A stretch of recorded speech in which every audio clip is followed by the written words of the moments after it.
గాంధీనగర్లో ఉచిత మధుమేహ మరియు పాదాల తిమ్మెర్లకు సంబంధించి న్యూరోపతి పరీక్షలు ఇక్కడ P&G కంపెనీ అలాగే హెల్త్వేర్ సంస్థ సంయుక్త ఆధ్వర్యంలో నిర్వహించడం జరిగింది. సుమారు 60 మందికి ఈ షుగర్కి సంబంధించినవి అలాగే ఈ న్యూరోపతికి సంబంధించిన పరీక్షలు నిర్వహించడం జరిగింది. అయితే ముఖ్యంగా ప్రతి ఒక్కరూ వ్యాయామం చేయాలి.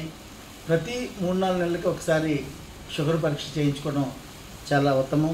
ఎందుకంటే ఎక్కువ శాతం మధుమేహం వస్తుంది. అది స్ట్రెస్ వల్ల కానివ్వండి, అలాగే వంశపారంపర్యం కానివ్వండి, ఊబకాయం కానివ్వండి, రకరకాల కారణాలతోటి ఈ మధుమేహం అనేది బాగా విస్తరిస్తుంది. సో దయించి ప్రజలందరూ కూడా మితాహారం తింటూ మంచి సమతుల్య ఆహారం తీసుకుంటూ మధుమేహాన్ని రాకుండా కూడా జాగ్రత్తలు తీసుకోవచ్చు. వ్యాయామం వీటన్నిటి వల్ల కూడా.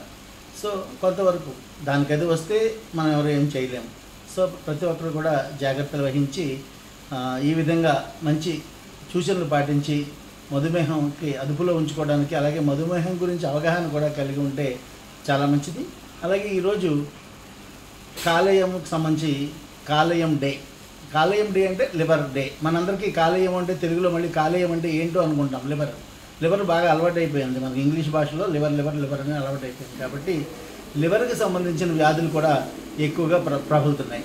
ఈ లివర్కి సంబంధించిన వ్యాధులు ఏ విధంగా అంటే hepatitis B, C, A virus, ఈ వైరస్ల వల్ల కూడా లివర్ దెబ్బతినే అవకాశం ఉంటుంది. అలాగే ఎక్కువ మందికి ఫ్యాటీ లివర్ ఉంటుంది. ఫ్యాటీ లివర్ అనేది కూడా ఒక విధంగా భయపడక్కర్లేదు. కానీ మనం తినే ఆహార పదార్థాలు ఏమైతే కొవ్వు పదార్థాలు ఇవన్నీ కూడా ఉన్నాయో, జంక్ ఫుడ్స్ ఇవన్నీ మనం ఎక్కువగా తీసుకోవడము, అలాగే స్థూలకాయము, ఇటువంటి వాటి వల్ల మనకి ఈ లివర్ పాడయ్యే అవకాశం ఉంది. అలాగే బాగా ముఖ్యంగా ఆల్కహాల్, మితిమీరిన ఆల్కహాల్ తీసుకోవడం వల్ల సిరోసిస్ లివర్ లాంటివి, అలాగే చాలా రకాల క్రానిక్ లివర్ డిసీజెస్, బోలెనున్నాయి డిసీజెస్, ఇవన్నీ కూడా వచ్చే అవకాశం ఉంది. కాబట్టి ప్రజలు జాగ్రత్త వహించి ఈ వ్యాధులు రాకుండా చూసుకోవాలి. ఒకవేళ ఈ వ్యాధులు వస్తే దగ్గరలో ఉన్నటువంటి గ్యాస్ట్రోఎంట్రాలజిస్ట్ని కలిస్తే వారు సవివరంగా మంచి వైద్యం అందించగలరు.